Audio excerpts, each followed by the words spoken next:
Ya, kembali lagi di Apa Kabar Indonesia Pagi. Sebagaimana arahan terbaru Presiden Jokowi, keselamatan rakyat adalah hukum tertinggi disampaikan oleh Presiden Joko Widodo di hadapan para kabinet gitu ya.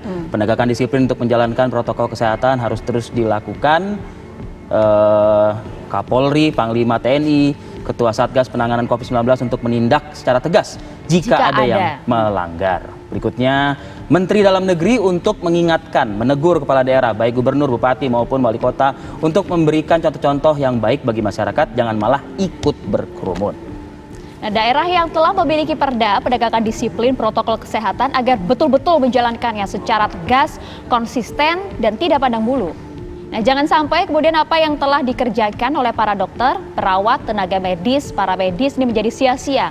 Kita harus menghargai pengorbanan tersebut. Ini ungkap dari Presiden Joko Widodo. Ketua Satgas Penanganan COVID-19 terus melakukan pencegahan penyebaran COVID-19. Jangan sampai kehilangan fokus kendali, berulang-ulang kali ditekankan ya. Nah, kemudian menindaklanjuti dari instruksi Presiden, kemudian Mendagri juga telah mengeluarkan instruksi Mendagri nomor 6 tahun 2020. Nah, ini artinya apa? Kita langsung tanyakan saja, Prof Muradi. Arti dari instruksi Mendagri ini seperti apa sih Bang sebenarnya? Langsung kemudian dikeluarkan, diteken 18 November kemarin. Ya kan sebenarnya kan kalau kita merujuk mundur agak ke belakang kan ada namanya perpres ya soal terkait dengan PSBB ya, karantina kesehatan dan sebagainya. Kedua juga ada pergub dan perda masing-masing. Nah, instruksi menteri itu kan hanya mempertegas saja sebenarnya apa yang menjadi domain dari wali kota, bupati, gubernur dan kepala daerah yang lain. Jadi ini saya kira kejadian di Jakarta, di Megamendung itu menjadi salah satu situasi yang sebenarnya harus direspon lebih. Karena begini, yang memang kalau Mas Anies kan Pak Anies kan sempat datang ya ke Petamburan gitu ya. Nah, kalau yang di Megamendung kan memang hampir kepala daerahnya kan tidak terlibat sama sekali. Dia tidak datang, tidak menyambut dan sebagainya. Ini yang saya kira juga kemudian ada unsur kelalaian kalau dalam konteks misalnya dia sebagai kepala daerah dalam kalau merujuk pada perpres, pergub maupun perda begitu. Nah, ini yang kemudian saya kira ada instruksi Mendagri menjadi salah satu penguat supaya kemudian kepala daerah tidak juga menjadi bagian dari apa yang disebut sebagai masalah kalau dalam bahasa yang agak vulgar dari pernyataan presiden tadi. Dan yang kedua saya kira begini Mas, saya kira pemanggilan Pak Anies ini juga menjadi salah satu indikasi bahwa ini sesuatu yang harus kemudian diperkuat. Saya sih memprediksi, kalau saya prediksi ini hanya akan diminta keterangan, kemudian juga tanda kutip ya diberi mungkin sanksi tertulis gitulah katakanlah untuk bisa kemudian tidak lagi melakukan tindakan yang kurang lebih mirip dengan kondisi kemarin begitu. Artinya hanya memintai keterangan saja sampai di situ begitu. Saya prediksi saya hanya berdiri di sana. Karena apa? Karena kan ada dua unsur yang saya kira kemudian menjadi penguat itu. Pertama, unsur yang kemudian disebut sebagai kelalaian dari petugas keamanan. Ini yang menurut saya yang paling kemudian menjadikan titik kulminasi presiden marah ya kan juga. Karena begini Prof. Maaf, kami potong terlebih dahulu. Karena begini Prof, anggapan banyak pihak adalah dengan pemanggilan Anies Baswedan ini untuk dimintai klarifikasi, ujungnya adalah dua. Karena sebagai saksi kan, yang pertama mungkin jika memang bukti-buktinya cukup dapat ditersangkakan. Kemudian yang kedua adalah hanya sebatas saksi saja untuk dimintai keterangan klarifikasi. Ya, kalau pemanggilan kan tadi kita udah diskusi ya, di undang-undangnya agak berbeda ya, karena langsung Pak Anies di Undang-Undang 29 2007 kan beliau pemegang otonom ya katakanlah, beda dengan di daerah lain. Tapi begini, saya meyakini betul bahwa tidak akan bergeser sampai pada penersangkaan. Karena apa? Karena pertama misalnya beliau mungkin ada kelalaian itu bisa kemudian dalam bentuk teguran, sanksi tertulis dan sebagainya. Yang kedua kan juga sebenarnya ketika kemudian diproses kemudian sampai bahkan mungkin karena ditersangkakan ada mekanisme yang lain. Nah, mekanisme di Undang-Undang 29 2007 itu ada izin presiden. Yang menurut saya juga menjadi salah satu parameter bagaimana kemudian ini hanya berhenti pada penyidikan gitu. Prof Muradi, sebelum saya ke Bang Ferry Amsari, Bang Ferry mungkin juga mendengar penjelasan dari Prof Muradi ya.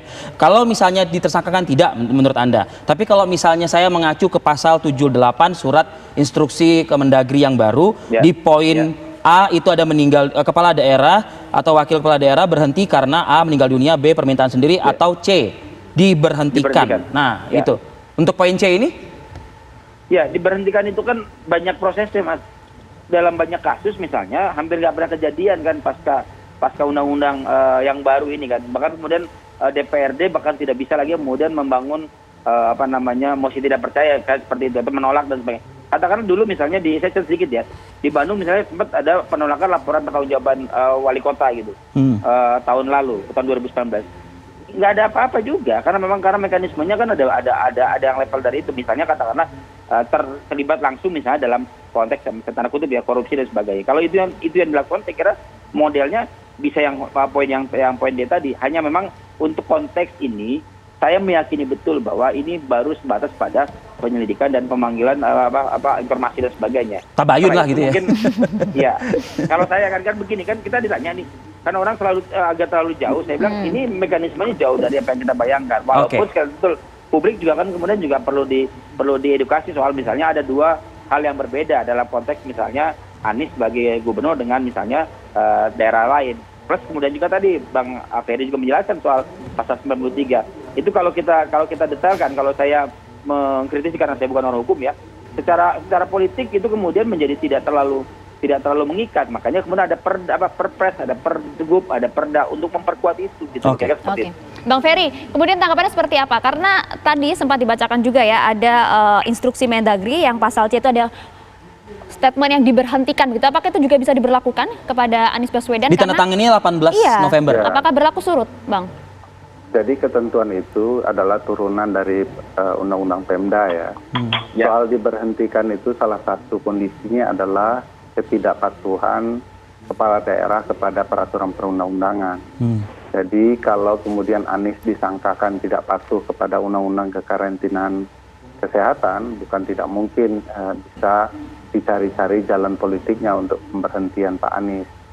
Hanya saja sebenarnya pasal 93 itu betul-betul tidak akan bisa menjerat Pak Anies karena ada sebab akibat tadi, misalnya soal kekarantinaan kesehatan. Itu kan perihal menurut Undang-Undang 6 2018 itu kan upaya untuk mencegah masuk dan keluarnya penyakit. Pemerintah pusat itu salah satu yang melanggar konsep kekarantinaan kesehatan. Penerbangan dibuka begitu ya. Lalu kalau dilihat akibatnya soal darurat kesehatan ya, darurat kesehatan itu menurut undang-undang terjadi timbulnya kejadian luar biasa penyebaran penyakit. Makanya saya ulang-ulang, apakah peristiwa itu menimbulkan kejadian luar biasa?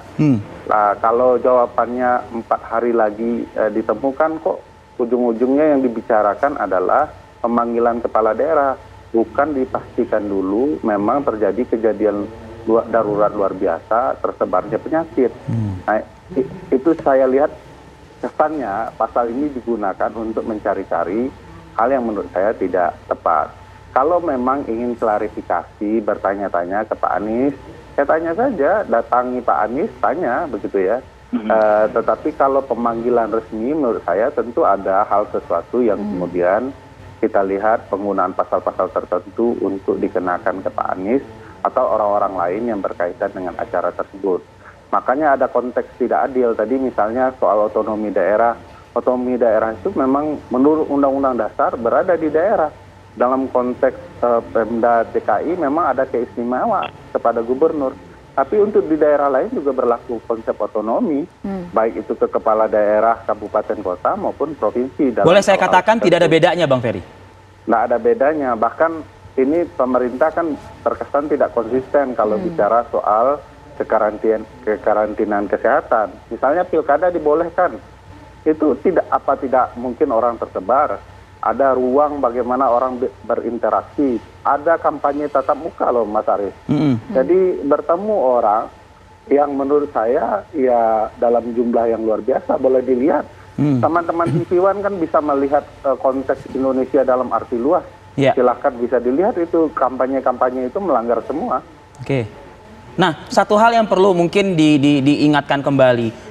Ketika awal pandemi begitu, ada penyebutan karantina yang kemudian diperhalus dengan pembatasan sosial begitu ya, Bang Ferry, belum lepas dari ingatan kita. Tapi beberapa hari terakhir seakan-akan digembar-gemborkan lagi istilah karantina kesehatan ini.